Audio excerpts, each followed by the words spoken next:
என்னுள்ளம் நீங்காத வரம் தருவா இறைவா இறைவா. என்னுள்ளம் நீங்காத வரம் தருவா உனக்காய் வாழ்ந்திட பலம் தருவா இன்று உனக்காய் வாழ்ந்திட பலம் தருவா. நீயே நடத்திட துணை வருவா இன்று நீயே நடத்திட துணை வருவா. அதிகாலையில் உனை தேடினே அன்பே நீ வரும் அருள். நம்ம ஆண்டவருடைய பரிசுத்த நாமம் மகிமைப்படுவதாக. நம்ம ஆண்டவருக்கு பிரியமான தேவஜனங்களே, 2025 வருடத்தினுடைய புது வருட வாக்கு திட்டங்கள், புது வருட பொருத்தனைகள், புது வருட எதிர்பார்ப்புகளோடு ஆண்டவருடைய பிள்ளைகளாக இருக்கிற நமக்கு நல்ல வேத வசனங்களுடைய வெளிச்சம் நமக்கு தேவையாயிருக்கு. இருளிலிருந்து வெளிச்சத்தை பிரகாசிக்க சொல்லுகிற தேவன் நம்முடைய வாழ்க்கையிலே அவர் நமக்கு வெளிச்சத்தை தந்தாரானால் நம்மை சுற்றி, நம்முடைய குடும்பத்தை சுற்றி, நம்முடைய சமுதாயத்தை சுற்றி, தேசத்தை சுற்றி என்ன சம்பவித்துக் கொண்டிருக்கிறது, உலகத்தில் என்ன சம்பவிக்க போகிறது என்றெல்லாம் நாம் அறிய முடியும். நேரம் போக்குவதற்காக ஆலயத்துக்கு செல்லாதிருங்கள், நேரம் போக்குவதற்காக ஆலயத்தை வைத்து நடத்துகிறவர்கள் நடத்தாதிருங்கள் என்று சொல்லக்கூடிய ஒரு கடைசி காலத்திற்கு நாம் வந்திருக்கிறோம். பிரியமானவர்களை, பாடல்களை பாடுவது, செவிப்பது, இசைக்கிறவர்கள் இசைப்பது, தொடர்ந்து ஆவியில் நிரம்புகிறார்கள். அது என்ன யோசிக்கக்கூடிய ஒரு காரியமா இருக்கிறது. தேவனுடைய பிள்ளைகள் வேதத்தில் ஆராதனை செய்கிறார்களே, அவர்கள் ஆவியில் நிரம்புகிறார்களா, ஆவியானால் நடத்தப்படுகிறார்களா, அவர்கள் எவ்விதமா நடந்து கொண்டார்கள் என்று சொல்லி கடைசி காலம் வரையில் நாம் வேதத்திலே வாசித்து அந்த வேதத்தில் வெளிச்சத்தை பெற முடியும். பவுலார் பிரசங்கிக்கிறார், நீண்ட நேரம் பிரசங்கிக்கிறார். பேதுரு பிரசங்கிக்கிறார், ஒரு வீட்டில் நீண்ட நேரம் பிரசங்கிக்கிறார். அந்த பிரசங்கிக்கிற அந்த இடத்துல அந்த பேதுரு எத்தனை முறை அந்நிய பாஷை பேசினார், எத்தனை முறை அந்நிய பாஷை பேசி ஆவியில் நிரம்பும்படியாக அவர் ஜனங்களை நடத்தினார். யோசிக்க வேண்டும் பிரியமானவர்களே. பவுலார் நீண்ட பிரசங்கம் பண்ணுகிறார். எத்தனை இடத்துல அல்லேலியா அல்லேலியா அல்லேலியா என்று சொன்னார். எத்தனை இடத்துல ஆவியில் நிரம்பி அவர் அந்நிய பாஷை பேசினார். எத்தனை இடங்கள்ல அந்த கூடி வந்த ஜனங்களை வசனங்களை சொல்லி அப்படி சொல்லி இப்படி சொல்லி அந்நிய பாஷைகளை பேசி அவர்கள் அபிஷேகத்தில் நிரம்ப வேண்டும் என்று சொன்னார் என்றெல்லாம் நாம் யோசிக்க வேண்டியதா இருக்கிறது பிரியமானவர்களே. அருமையான பிரசங்கத்தை கேட்கிறோம். இடையில அந்நிய பாஷை எதற்கு? அந்நிய பாஷை என்று சொல்ல அந்நியருடைய பாஷை. சில விசேஷித்த ஊழியக்காரர்கள், ஐயோ அவருடைய ட்ரெஸ்ஸை பார்த்தா, அவருடைய வயசை பார்த்தா, அவர் பிரசங்கிக்கிற ஆழமான சத்தியங்களை பார்த்தா இந்த அந்நிய பாஷை விஷயத்துல சரியான தெளிவில் அவர் சொல்றாங்க, தூதருடைய பாஷை. இந்த தூதருடைய பாஷையை நான் பேசுகிறேன், இது எனக்கும் கர்த்தருக்கும் தெரியக்கூடிய விதமான ஒரு பாஷை, இது ரகசியமான பாஷை. நம்ம ஆண்டவருக்கு பிரியமானவர்கள, ரகசியமாய் ஆண்டவரிடத்துல என்ன பேசுகிறோம்? ரகசியமாய் பேசினா ரகசியமா தனியா போய் அந்த ரூமுக்குள்ள போய் அந்த கூட்டத்துல பேசாம எங்கேயாவது போய் பேசலாமே. நடு கூட்டத்துக்குள்ள நின்று ஆண்டவரிடத்துல என்ன ரகசியம்? ஆண்டவரிடத்துல ரகசியமா பேசும்போது எல்லாருக்கும் விளங்காத, அங்க கூடியிருக்கிற ஜனங்கள் ஒருவருக்கு விளங்காத ஒரு பாஷையை பேசுறாங்களா. இதுவும் விசேஷமா சொல்றாங்க, சாத்தானுக்கு விளங்காத ஒரு பாஷையை பேசுறாங்களா. சாத்தானுக்கு விளங்கக்கூடாது, நின்று பேசுகிற பிரசங்கிக்கிற இடத்துல அந்த கூட்டத்தாருக்கு விளங்கக்கூடாது. ரகசியமா கத்துக்கிட்ட பேசினா கத்துக்கிட்ட ரகசியமா பேசுறதுக்கு போக வேண்டியது அப்படின்லாம் நம்ம யோசிக்க வேண்டியது. வேதத்தின் வெளிச்சம் நம்முடைய கண்களை திறக்கும். வேதத்தின் வெளிச்சம் உண்மையை கண்டு கொள்ளும்படியா செய்யும். புரிந்து கொள்வதற்காக சொல்லுகிறேன். நானும் தமிழ், எனக்கு தமிழ் தான் தெரியும். ஏதோ ஆங்கிலத்துல ஒன்னு ரெண்டு, அது ஏடிஎம் போறேன், பேங்க் போறேன், அங்க போறேன், சங்கடத்தின் மத்தியில ஒன்னு ரெண்டு வார்த்தைகளை சொல்லவும் எழுதும், அவ்வளவுதான். இப்படி இருக்கும்போது தமிழர்கள் மத்தியில தமிழ்ல நான் பேசிக்கொண்டு இருக்கும்போது இடையிடையில ஆங்கில வார்த்தையை நான் ஏன் பேசுறேன் அப்படின்னு சொன்னா எனக்கும் கொஞ்சம் ஆங்கிலம் தெரியும். பின்ன அந்நிய பாஷையில தெலுங்கு பேசுறேனா, மலையாளம் பேசுறேனா, குஜராத்தி பேசுறேனா, கன்னடம் பேசுறேனா, நான் தமிழ்ல பிரசங்கிக்க வேண்டியது தமிழர்கள் மத்தியில தமிழர்கள் என்று நான் பிரசங்கித்துக் கொண்டிருக்கும் பொழுது எனக்கு ஹிந்தி தெரியுங்கிறதுக்காக எல்லோரும் தெலுங்கு தெரியுறதுக்காக இடையில அந்த பாஷையை நான் பேசுறேன்னா எனக்கு இந்த பாஷையும் எனக்கு தெரியும் சொல்லி நான் என்னைய பெருமைப்படுத்துவதற்காகத்தான் அதை பேச வேண்டுமே ஒழிய அந்த மக்களுக்கு பிரயோஜனம் என்ன? இதையெல்லாம் பேசிக்கொண்டே போனால் இப்பொழுது நாம் வாசித்து தியானிக்க வேண்டியதை விட்டு எவ்வளவோ நேரமாயிடும் பிரியமானவர்களே. வேதத்தின் வெளிச்சம் நமக்கு வேணும் தெரியுமா? லூக்கா சுவிசேஷம் 19வது அதிகாரம் 1-10 வரையிலும் வாசிக்கும் பொழுது அங்க ஒரு பெரிய பணக்காரருடைய வாழ்க்கையில கர்த்தராகிய இயேசு கிறிஸ்து செய்த ஒரு பெரிய மாற்றத்தை நம்ம வாசிக்கிறதுக்கு ஏற்ற விதமாக எழுதப்பட்டிருக்கு பிரியமானவர்களே. என்ன பெரிய ஒரு ஆச்சரியம்! ஒரு பாடல் ஒன்று எனக்கு ஞாபகத்தில் வருகிறது.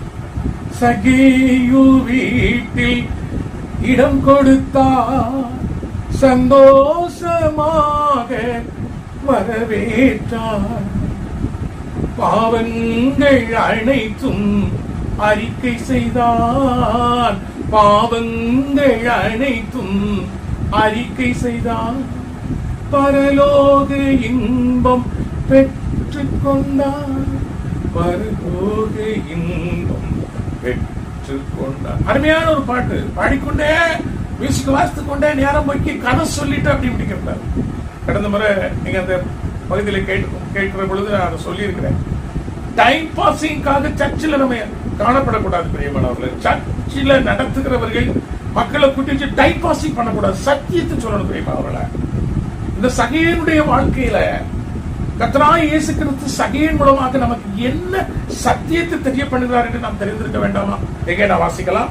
லூக்கா சுவிசேஷம் 19வது அதிகாரம் 1-10 வரையில வாசிக்க போகிறோம். அவர் எரிகோவில் பிரவேசித்து அதன் வழியாக நடந்து போகையில் ஆயக்காரருக்கு தலைவனும் ஐஸ்வர்யவானுமாயிருந்த சகேயு எண்ணப்பட்ட ஒரு மனுஷன் இயேசு எப்படிப்பட்டவரோ என்று அவரை பார்க்க வகை தேடினான். அவன் குள்ளனானபடியால் ஜனக்கூட்டத்தில் அவரை காணக்கூடாமல் அவர் போகும் வழியில் முன்னாக ஓடி அவரை பார்க்கும்படி ஒரு காட்டத்தி மரத்தில் ஏறினான்.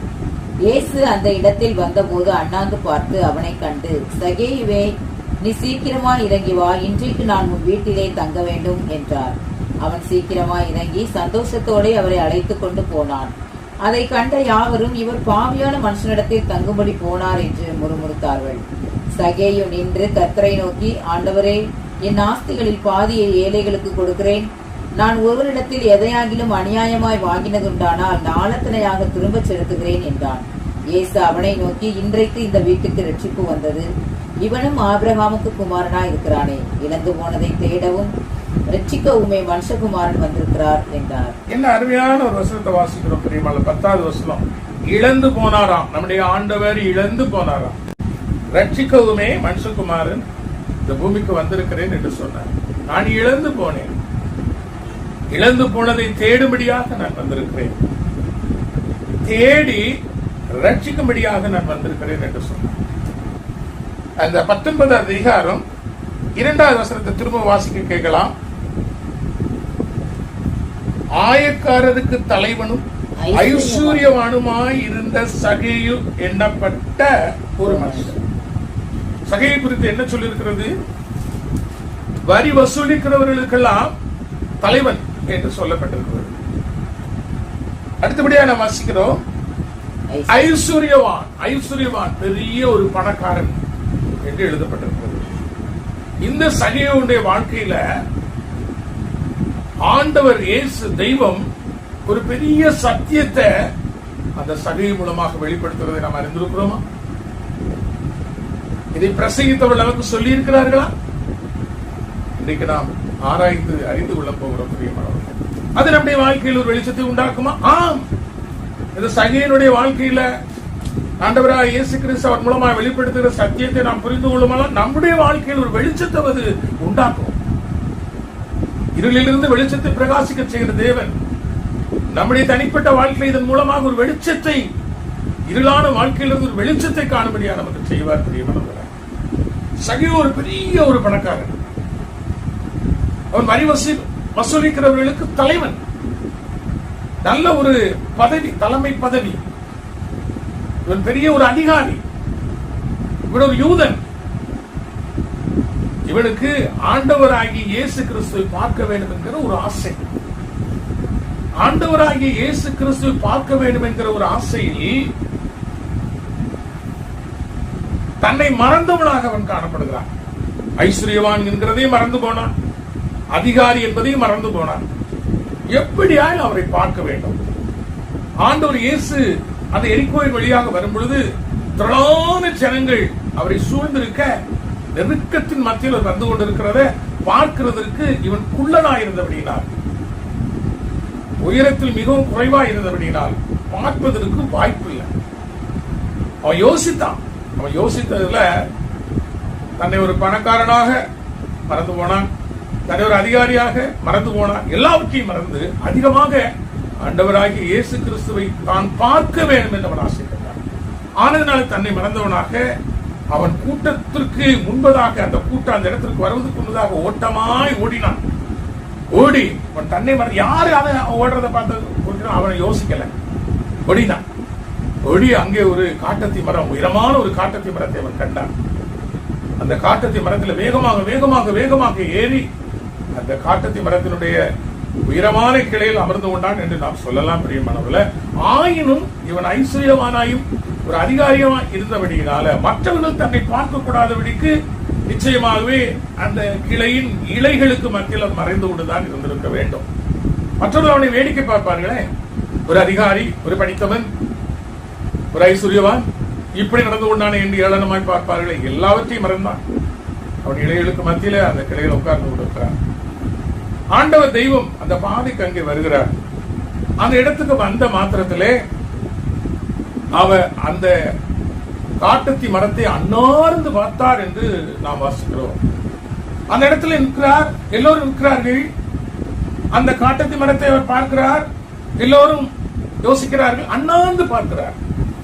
அண்ணாந்து பார்த்து ஒருவருக்கும் தெரியாமல் மறைந்திருக்கிற அந்த சகேயுவை தான் அறிந்து பார்த்து பெயர் சொல்லி அழைக்கிறார். சகேயுவே என்று சொல்லி பெயர் சொல்லி அழைக்கிறார். மோசையானவர் அந்த முச்செடியானது பிரவாகித்து எரிகிறதை அவர் பார்க்கிறார். ஒரு பெரிய ஆச்சரியம். அது பிரவாகித்து எரிந்து அந்த முச்செடி எரிந்து சாம்பலாகவில்லை. அது என்ன? இவ்வளவு பிரவாகித்து எரிகிற அந்த நெருப்பு இந்த முச்செடி எரித்து சாம்பலாக்க முடியவில்லையே, இது என்ன ஆச்சரியம்? இதை நான் போய் கிட்ட போய் பார்ப்பேன் என்று சொல்லி அவர் போனார் என்று நம்ம இடத்துல வாசிக்கிறோம். அப்பொழுது பிரியமானவர்களே, அந்த முச்செடியின் மத்தியிலிருந்து மோசே என்று சொல்லுகிற ஒரு சத்தத்தை அவர் கேட்டு திடுக்கிட்டு முகங்குப்புற விழுந்தார். பிரியமானவர்களே, இங்கே நாம் வாசிக்கிறோம், அந்த காட்டத்தி மரத்தின் இலைகளுக்குள்ள அந்த கொப்புல உட்கார்ந்து இருக்கிற அந்த சகேயுவை பார்த்து ஆண்டவராகிய தெய்வம் சகேயுவே என்று சொல்லி அண்ணாந்து பார்த்து அவரை அழைக்கிற அந்த சத்தம் சகேயுவின் காதில் விழுந்த உடனே எப்படி இருந்திருக்கிறது என்று சிந்தனை செய்து பாருங்கள். எல்லோரும் அண்ணாந்து பார்க்கிறார்கள். இயேசு அண்ணாந்து பார்க்கிறார். எல்லோரும் அண்ணாந்து பார்க்கிறார்கள். எல்லோரும் அண்ணாந்து பார்க்கிறதை அவன் பார்க்கவில்லை. இயேசு அண்ணாந்து பார்க்கிறதை அவன் பார்க்கிறான். இயேசு எப்படிப்பட்டவரை என்று அவன் பார்க்க வேண்டும் என்று ஆசையாயிருந்தான். ஆனால் ஆண்டவர் இயேசுவோ சகேயுவே என்று சொல்லி சகேயுவை அண்ணாந்து பார்க்கிறார். அவர் எப்படிப்பட்டவரோ என்று பார்க்க சகேயு ஆசைப்பட்டார். ஆனால் இயேசுவோ சகேயு எப்படிப்பட்டவனோ என்று சொல்லி ஆவலாய் பார்த்தார். சீக்கிரமாய் இறங்கி வா, நீ என்னை பார்க்க வேண்டும் என்று ஆசைப்பட்டாய், நான் உனக்கு சொல்றேன், சீக்கிரமாய் இறங்கி வா. இன்றைக்கு நான் உன் வீட்டிலே உன்னோடு கூட தங்க வேண்டும் என்று சொல்லி ஆண்டவர் கேட்டுக்கொண்டார். சகேயுவுக்கு என்ன பேரானது பிரியமானவர்களே! எவ்வளவு வேகமா இறங்கி வந்திருப்பார் பிரியமானவர்களே! சிந்தனை செய்து பாருங்கள். நம்முடைய ஆண்டவராய் இயேசு கிறிஸ்து சகேயுவோடு கூட அவருடைய வீட்டுக்கு போகிறார். இன்றைக்கு நான் உன் வீட்டிலே தங்க வேண்டும், உன்னோடு தங்க வேண்டும் என்று போகிறார். எல்லா ஜனங்களும் அதை பார்க்கிறார்கள். எல்லா அதிகாரிகளும் பார்க்கிறார்கள். படித்தவர்கள், படிக்காதவர்கள் எல்லோரும் பார்க்கிறார்கள். பார்த்து என்னதான் சொன்னார்கள்? சகேயுவை பார்த்து, இயேசுவை பார்த்து அவர்களுக்குள்ளே ஒரு பெரிய ஒரு வித்தியாசமான பேச்சை நாம் கேட்கிறோம். இவர் யார்? இவர், அவர் சொல்லாமலே சொல்லுகிறார்கள், இவர் யார்? இவர் பரிசுத்தமான ஒரு நபர். இந்த பரிசுத்தமான நபர் அங்கே பார்க்கிறார்கள் சகேயுவை. இவன் எவ்வளவு பெரிய பாவி, இவன் எவ்வளவு பெரிய பாவி. இந்த பரிசுத்தமான இந்த நபர் இந்த பாவியான மனுஷனுடைய வீட்டில் தங்கும்படியாய் எப்படி செல்லலாம் என்று சொல்லி அவர்களுக்குள்ளே அவர்கள் விதமாக பேசிக்கொண்டார்கள் என்று நாம் வேதத்தில் வாசிக்கிறோம். இந்த வார்த்தைகளை கேட்ட மாத்திரத்தில் நமக்கு சத்தியம் ஒன்று வெளிப்பட வேண்டும். ஒருவேளை நாம் இன்றைக்கு இயேசு வருகிறார் என்று வைத்துக் கொள்கிற ஒரு சூழ்நிலையில இருக்கிறோம் என்று சொன்னால், எந்த மரத்துல ஏறி இருந்தாலும் சரி, ஆண்டவரை பார்க்க வேண்டும் என்று சொல்லி அத்தி மரத்திலேயோ ஆலமரத்திலேயோ இல்ல எந்த மரத்துல, பூதரச மரத்திலேயோ வாதரச மரத்திலேயோ ஏதோ ஒரு மரத்துல நம்ம ஏறி இருப்போமானா, இல்ல ஒரு கட்டிடத்தின் மேல ஏறி இருப்போமானா, நம்முடைய ஆண்டவர் தெய்வம் அந்த இடத்துல வந்து நின்று நம்மை நோக்கி அண்ணாந்து பார்த்து, வைத்துக் கொள்வோம், என் பேரு லாரன்ஸ் வைத்துக் கொள்வோம், நான் ஏறி உட்கார்ந்து இருக்கிற ஆண்டவரா இயேசு கிறிஸ்து எப்படிப்பட்டவரோ என்று சொல்லி பார்க்கும்படி நான் ஏறி உட்கார்ந்து இருக்கிறேன். நான் பார்த்து, லாரன்ஸே நீ உடனே இறங்கி வா, இன்றைக்கு உன் வீட்டுல நான் தங்கணும்னு சொல்லி ஆண்டவர் சொல்லுவாரா? உங்களை நீங்க கேட்டு பாருங்க, ஆண்டவர் எப்படி சொல்லுவாரா? உங்க பேர் என்ன? முருகேசனா, அழகேசனா, கிறிஸ்டோபரா, மார்க்குவா, மத்தேயுவா, இல்ல பேதுருவா, எந்த பேரா இருக்கட்டும், பீட்டர் நான் இன்றைக்கு உன் வீட்டுல தங்க வேண்டும், நீ உடனே இறங்கி வா என்று சொல்வாரா? பிரியமானவர்களே, நாம் யோசிக்க வேண்டும், சிந்திக்க வேண்டும், தியானிக்க வேண்டும். பிரியமானவர்களே, ஆயிரமான பேர் அப்படி இருக்கலாம். ஆண்டவர் ஒரு நபரை அவர் அறிந்திருக்கிறார் என்று சொன்னார், அவர் தெளிவாக புரிந்திருக்கிறார் என்று சொன்னால், அந்த நபரை தேடி அன்றைக்கும் இன்றைக்கும் அலைந்து கொண்டிருக்கிறார். இழந்து போனதை நான் தேடும்படியாக வந்தேன், இழந்து போனதை தேடி நான் ரட்சிக்கும்படியாக இந்த பூமிக்கு நான் இறங்கி வந்தேன் என்று நம்முடைய ஆண்டவர் சொன்னார். நம்முடைய ஆண்டவர் இழந்து போன இடத்துல நம்மை ஒருவராய் கண்டு கொள்ள நாம் அதை கேட்டவர்களாய் இருக்கிறோமா? நாம் எப்படிப்பட்டவர்களாய் இருக்கிறோம்? பிரியமானவர்களே, அவர் இழந்து போன அந்த இடத்துல நம்மை கொண்டு வைக்க வேண்டும் என்று விரும்புவாரா? நமக்கு அவராகவே வந்து ரட்சிப்பை தர வேண்டும் என்று சொல்லி ரட்சிப்பை இலவசமாக தானாகவே நாம் கேட்காமலேயே நாம் யோசிக்கிறாத ஒரு ரட்சிப்பை நமக்கு தந்து விடுவாரா?